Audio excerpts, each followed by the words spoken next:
Halo Sobat Cerdas, sebagai makhluk hidup, kita akan mencoba untuk berinteraksi dengan manusia lainnya, hewan, dan juga tumbuhan.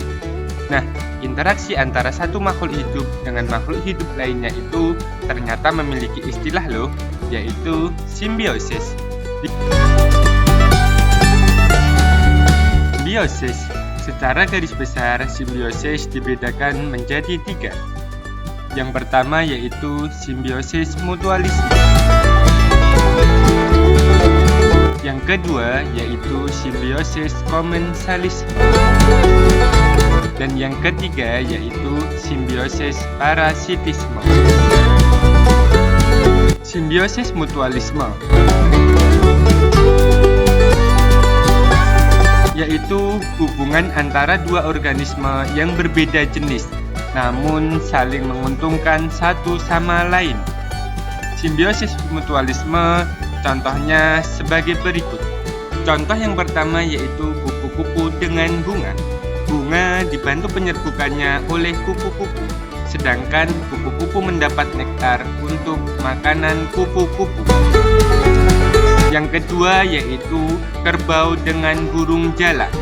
Hubungan antara kerbau dengan burung jalak disebut simbiosis mutualisme karena burung jalak memakan kutu yang ada di tubuh kerbau, sehingga kerbau diuntungkan karena terhindar dari gatal, sedangkan burung jalak mendapatkan makanan berupa kutu. Yang ketiga yaitu burung plover dan buaya. Keuntungan bagi burung plover ketika buaya mengeluarkan panas tubuhnya dengan cara membuka mulutnya untuk beberapa waktu, burung plover datang untuk memakan sisa-sisa makanan yang menempel pada mulut dan gigi buaya. Sedangkan keuntungan bagi buaya, mulutnya menjadi bersih dari sisa-sisa makanan. Yang keempat yaitu manusia dan bakteri E. coli. E. coli berperan dalam mengurangi pertumbuhan bakteri jahat, membantu proses produksi vitamin K, serta mempercepat proses pembusukan makanan di dalam usus besar, sehingga keduanya sama-sama saling menguntungkan.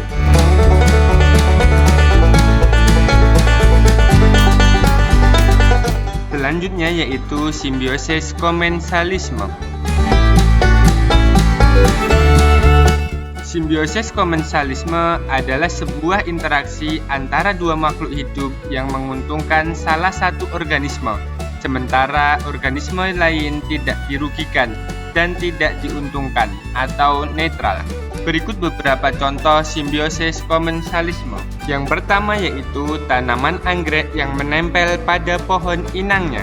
Tanaman anggrek diuntungkan karena mempunyai tujuan untuk mendapatkan air, sinar matahari, dan berbagai senyawa untuk melakukan fotosintesis.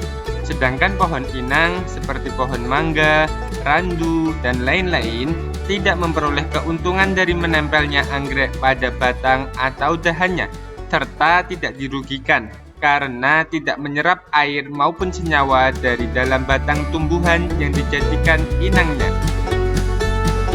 Yang kedua yaitu tumbuhan sirih yang merambat pada batang tumbuhan inang. Tumbuhan inangnya tidak dirugikan karena sirih menyerap unsur hara dari akar yang masuk ke dalam tanah, serta tidak diuntungkan karena tumbuhan inang tidak memperoleh hal positif dari sirih. Selanjutnya yang ketiga yaitu ikan remora dekat dengan hiu untuk memperoleh perlindungan dari pemangsa ikan remora, serta seringkali ikan remora memakan sisa-sisa makanan dari ikan hiu.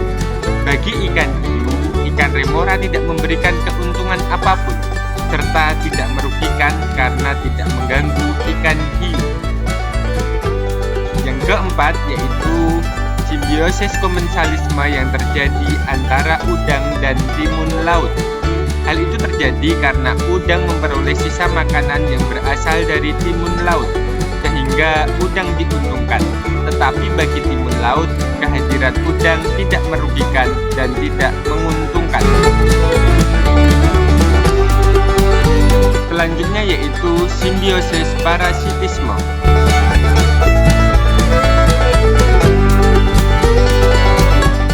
Simbiosis parasitisme adalah interaksi yang terjadi pada dua makhluk hidup pada jenis yang berbeda. Pada proses interaksi ini, salah satu pihak akan diuntungkan dan pihak lainnya dirugikan.